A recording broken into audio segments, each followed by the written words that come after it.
नमस्कार, बुलेटिन में आपका स्वागत है। आपके साथ मैं हूं जीनत सिद्दीकी। शुरुआत करेंगे खबरों की और बड़ी खबर से आपको रूबरू करा दे। कृषि कानून को लागू करने की सिफारिश संसदीय समिति ने अपनी रिपोर्ट में ये मांग की है। टीएमसी सांसद सुदीप बंदोपाध्याय हैं समिति के अध्यक्ष। किसानों को बेहतर कीमत नहीं मिल रही, ये समिति कह रही है। संसदीय समिति में 30 सांसद शामिल हैं और काफी महत्वपूर्ण इसे माना जा रहा है। एक कृषि कानून का जिक्र हो रहा है खास तौर से, जिसे लागू करने की सिफारिश इस कमेटी में की गई है। 13 बीजेपी के अलावा 13 जो अन्य पार्टियां हैं उसके सांसद इसमें मौजूद हैं, जो कि इस समिति के सदस्य हैं। सुदीप बंदोपाध्याय का हम जिक्र कर रहे हैं, वो इसमें महत्वपूर्ण रोल रखते हैं। और इससे अब देखिए, एक तरफ विपक्षी पार्टियां जो है कृषि कानूनों के खिलाफ जहां जहां प्रदर्शन हो रहे हैं वहां पर किसानों को सपोर्ट कर रही हैं। यहां पर वो ये कहती है कि आप इसे लागू कीजिए। और महत्वपूर्ण जो एक कानून है उसका जिक्र कर दें। आवश्यक वस्तु संशोधन विधेयक 2020 को पिछले साल पारित किया गया था, जिसको लेकर किसान प्रोटेस्ट कर रहे हैं। और इसके तहत अनाज, दलहन, तिलहन, खाद्य तेल, प्याज और आलू को आवश्यक वस्तु की सूची से हटा दिया गया। यानी अब निजी खरीदारों को इन वस्तुओं के भंडारण को लेकर अब परेशान होने की जरूरत नहीं। वो कोई नियंत्रण ही नहीं होगा इस पे, वो जितना चाहे भंडारण कर सकते हैं इसका।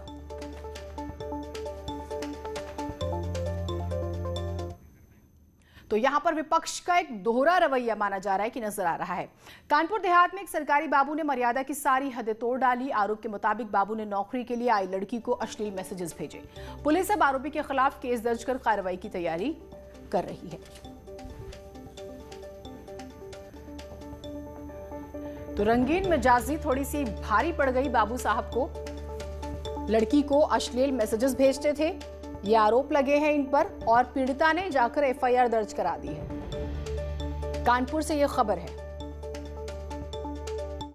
विकास भवन गए थे, वहाँ पर हमें जॉब की तलाश थी। जॉब की तलाश की वजह से मतलब हम वहाँ पे गए तो पता चला वहाँ पे मुलाकात हमारी लिपिक हैं, वो क्या विनोद मिश्रा जी, उनसे हमारी मुलाकात हुई। उन्होंने कहा कि आपके मुताबिक हमें डॉक्यूमेंट दे दीजिए और नंबर हमारा ले लीजिए और इस पर जानकारी करते रहिएगा, और हम आपके लिए जो भी कोई जॉब आती है तो हम आपको जानकारी दे देंगे, बता देंगे। इस कारण से हमने वहाँ पे अपने का डॉक्यूमेंट भी दे दिए और प्लस नंबर भी दे दिए।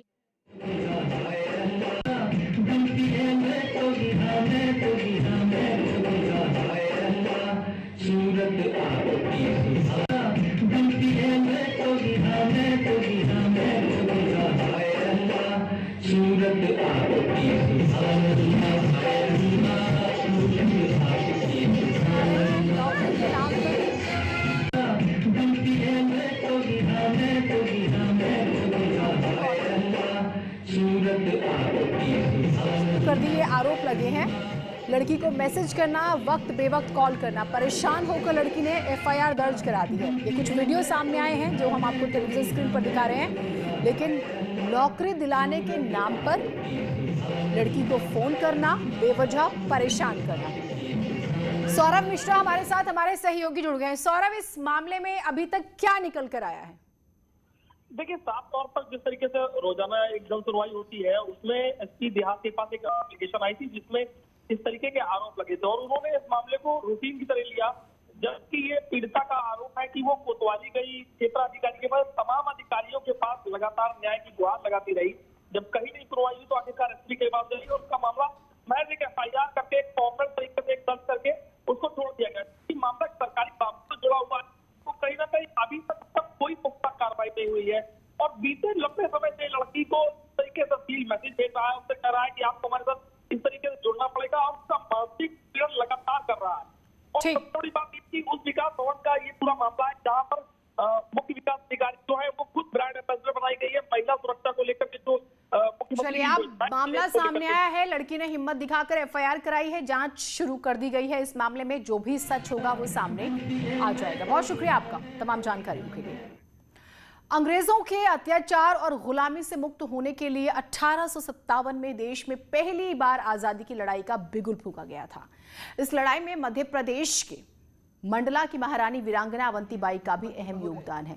आज उनके शहादत दिवस के मौके पर लखनऊ में सीएम योगी ने उन्हें नमन किया।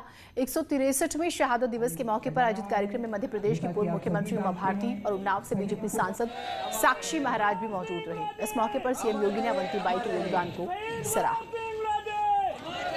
झांसी में रानी लक्ष्मीबाई, रामगढ़ में रानी अवंतीबाई इस पूरे स्वातंत्र समर को नेतृत्व दे रहे थे और 1857 में इन्होंने विजयश्री भी प्राप्त की। लेकिन जैसे कि होता ही है कि घर का भेदिया ही अंततः हम सब का दुश्मन रहा है और यही रानी अवंतीबाई के साथ भी हुआ। रानी अवंतीबाई जी का 1858 में बलिदान हुआ है और रानी लक्ष्मीबाई का भी 1858 में बलिदान हुआ है 18 जून को। इसलिए ये दोनों वीरांगनाओं ने अंग्रेजों को पराजित कर दिया था और अपना राज्य वापस ले लिया था, लेकिन अंग्रेजों की अधीनता मानने से इनकार कर दिया था। गाजियाबाद रेलवे स्टेशन पर उस समय अफरा तफरी मच गई जब दिल्ली से लखनऊ जाने वाले दिल्ली लखनऊ शताब्दी ट्रेन के जनरेटर और पार्सल डिब्बे में आग लग गई। दमकल की 4 गाड़ियों ने आग पर काबू पाया। हालांकि तब तक पार्सल डिब्बे में रखा लाखों का सामान जल चुका था। गनीमत इस बात की रही कि कोई जानी नुकसान नहीं हुआ। इस डिब्बे को ट्रेन से अलग कर ट्रेन को रवाना किया गया। शुरुआती जांच में शॉर्ट सर्किट से आग लगने की आशंका जताई जा रही है। गाजियाबाद रेलवे स्टेशन पर उस समय अफरा तफरी का माहौल मच गया जब दिल्ली से आ रही दिल्ली लखनऊ शताब्दी में एकाएक आग लग गई। तस्वीरें ठीक मेरे पीछे आप देख सकते हैं कि दिल्ली लखनऊ शताब्दी जो मेल है उसके ठीक पीछे का जो डिब्बा है, लगेज जो कंपार्टमेंट था, उसमें एकाएक आग लग गई। यहीं पर जनरेटर भी रहता है, ऐसे में आग लग गई और एकाएक आग लगने से अफरा तफरी का माहौल यहाँ मच गया। तस्वीरें आप देख सकते हैं कि लगातार यहाँ पर आग पर काबू पाया जा रहा है। दमकल की तकरीबन 4 गाड़ियां यहाँ पर मौके पर पहुंची हैं और अभी तक यहाँ पर आग पर काबू पा लिया गया है। गनीमत इस बात की रही कि अभी तक कोई जनहानि यहाँ इसमें नहीं रही, लेकिन लाखों की कीमत का सामान जलकर स्वाहा हो गया है। कैमरा पर्सन शिवम के साथ अमित राणा, न्यूज़ 18 उत्तर प्रदेश। उधर यूपी में कोरोना एक बार फिर से पांव पसारने लगा है। कल प्रदेश में 321 नए केस मिले। 2 महीने पहले 23 जनवरी को इतनी बड़ी संख्या में केस सामने आए थे। यूपी में पिछले 16 दिनों में कोरोना के 2000 नए मामले सामने आए हैं। 1 मार्च को प्रदेश में कुल संक्रमितों की संख्या 6,03,000 थी, जबकि 16 मार्च को यह संख्या बढ़कर 6,05,000 हो गई। देश में कुछ राज्यों में कोरोना के बढ़ते मामलों को लेकर सरकार ने होली में बाहर से आने वाले लोगों का कोरोना टेस्ट कराने का फैसला लिया है, ताकि बाहर से आने वाले लोग अगर संक्रमित मिले तो उनकी पहचान करके उन्हें आइसोलेट किया जा सके।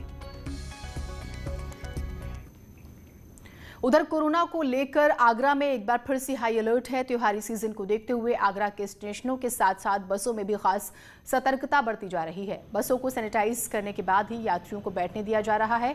बिना मास्क वाले यात्रियों को लौटा दिया जा रहा है। सब्जी मंडी, भीड़भाड़ वाले इलाकों, बाजार, मॉल में कोरोना की रैंडम जांच शुरू कर दी गई है। फिर होली भी आने वाली है, जिसमें हजारों लोग दूसरे राज्यों से घर आते हैं। ऐसे में प्रशासन अब अलर्ट हो गया है। और 1 साल से हम लोग कोविड की चुनौती का सामना कर रहे हैं।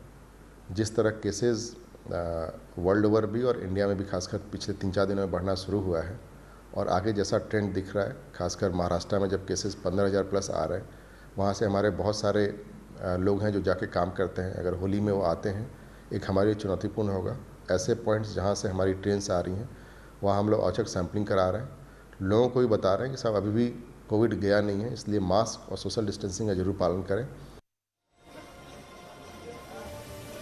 तस्वीरें गोरखपुर से सामने आ रही है। इंटरनेशनल सेमिनार है जिसमें मुख्यमंत्री योगी आदित्यनाथ पहुंचे हुए और तस्वीरें हम आपको दिखा रहे हैं।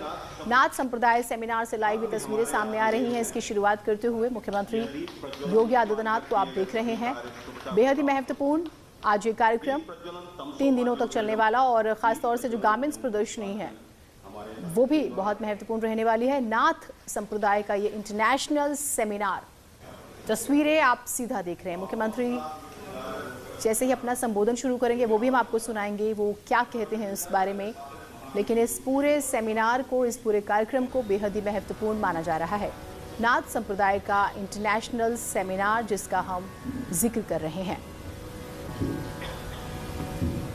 तस्वीरें आपकी टेलीविजन स्क्रीन पर हम आपको दिखा रहे हैं।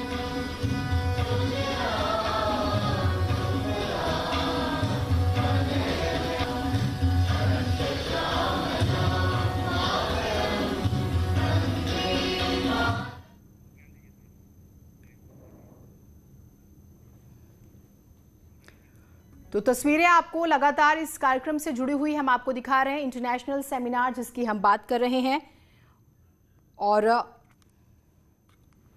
जैसे ही मुख्यमंत्री अपना संबोधन शुरू करेंगे वो भी हम आपको सुनाएंगे। बड़ी खबर आ रही है, आरक्षण व्यवस्था पर जारी हो सकती है लिस्ट। हाईकोर्ट के दखल के बाद नई आरक्षण नीति जारी की गई थी। 2015 के आधार पर जिलों में आरक्षण सूची तैयार। 23 मार्च तक प्रत्याशी जता सकते हैं आपत्ति। 26 मार्च तक फाइनल लिस्ट हो सकती है तैयार। अजीत सिंह हमारे साथ, हमारे सहयोगी जुड़े हुए हैं। अजीत जी, ये पूरी खबर बताइएगा हमारे दर्शकों को। हाई कोर्ट के आदेश पर यह था कि 1995 के बजाय 2015 के आधार पर आरक्षण की नीति तैयार करे सरकार, जिसके बाद उत्तर प्रदेश सरकार ने जीओ जारी कर दिया था। लेकिन पूरे यूपी के सभी 75 जिलों में जो आरक्षण की नई सूची है 2015 के बेस को आधार मानकर वो सूची तैयार कर दी गई है और आज ये शासन को प्रस्तुत कर दी जाएगी। यानी पंचायती राज विभाग को विभिन्न पदों के लिए जो आरक्षण की सूची है उसको अंतिम रूप दे दिया गया और इसके बाद 23 मार्च तक प्रत्याशियों की आपत्ति ले जाएगी, क्योंकि 30 अप्रैल के पहले ही हाईकोर्ट का आदेश है कि चुनाव को संपन्न कराने, लिहाजा 24 से 25 मार्च के बीच आपत्तियों का निस्तारण किया जाएगा और पंचायती राज विभाग की तरफ से 26 मार्च की शाम तक अंतिम सूची यानी आपत्ति के बाद जो फाइनल सूची होगी वो प्रसारित कर दी जाएगी, यानी जारी कर दी जाएगी। और अभी पूरे प्रदेश को चाहे ब्लॉक प्रमुख से लेकर जिला पंचायत, प्रधान, क्षेत्र पंचायत सदस्य सबकी सूची जो आरक्षण की है वो तैयार कर ली गई। यानी बहुत सारी सीटों का चूंकि फेरबदल, जो पहले दूसरी सीटें थी अब 2015 के आरक्षण के आधार पर, बेस के आधार पर उन सीटों बदलाव भी हुआ है। उनको लेकर आज जो है शासन को रिपोर्ट सौंपी जाएगी जिलों से। उसके बाद फिर ये पंचायती राज विभाग अपना आदेश जारी करेगा नई आरक्षण नीति 2015 के बेस को आधार मानते हुए। जी ठीक, बहुत शुक्रिया आपका तमाम जानकारियों के लिए। उधर लखनऊ यूनिवर्सिटी के तिलक छात्रावास में ड्रेस कोड को लेकर वीडियो वायरल हुआ है। वीडियो को लेकर दावा किया जा रहा है कि ये तिलक छात्रावास में बने प्रोवोस्ट ऑफिस के बाहर का है। हालांकि न्यूज़ 18 इस वायरल वीडियो की पुष्टि नहीं करता है। लखनऊ विश्वविद्यालय के तिलक छात्रावास में ड्रेस कोड को लेकर एक नोटिस सामने आया था। नोटिस में छात्राओं को कारावास परिसर में शॉर्ट्स या घुटने के ऊपर की ड्रेस पहनकर न घूमने की हिदायत दी गई थी। विश्वविद्यालय प्रशासन ने इसे फर्जी बताया और मामले से पल्ला झाड़ लिया। इसके कुछ घंटों बाद ही 3 वीडियो सोशल मीडिया पर वायरल हो रहे हैं। तिलक छात्रावास में ड्रेस कोड को लेकर वायरल हो रहे वीडियो में दावा किया गया है कि ये छात्रावास में बने प्रोवेस्ट ऑफिस के बाहर का है। दावा किया जा रहा है कि वायरल वीडियो में प्रोवेस्ट और छात्राओं के बीच बातचीत है। वीडियो में चर्चा ड्रेस कोड और दूसरे नियमों को लेकर हो रही है।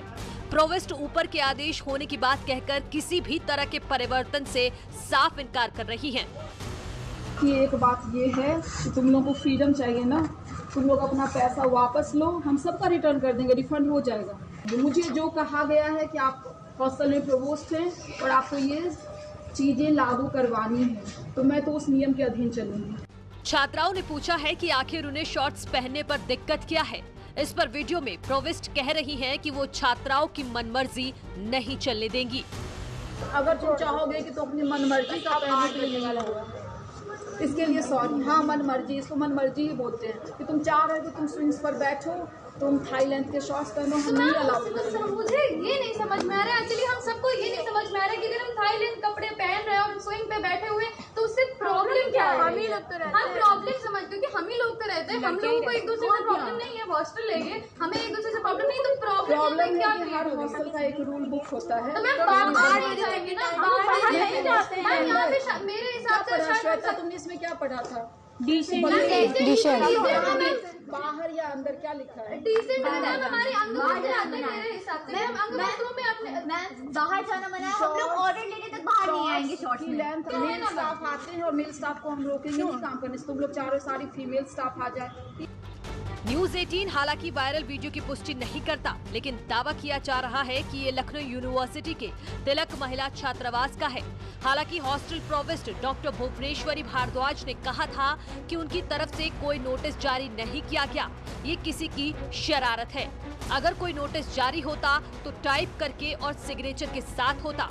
Chief provost professor Nalini Pande ने भी इस तरह की किसी नोटिस को जारी करने से इनकार किया। ऐसे में वायरल वीडियो सामने आने के बाद एक बार फिर ड्रेस कोड को लेकर बहस शुरू हो गई है। न्यूज़ 18 के लिए लखनऊ से प्रशांत पांडे की रिपोर्ट। और ये मानकर चलिए कि ड्रेस कोड को लेकर जो बहस शुरू हुई है ये अभी लंबी चलेगी। एक छोटा सा ब्रेक ले रहे हैं, कहीं मत जाइएगा।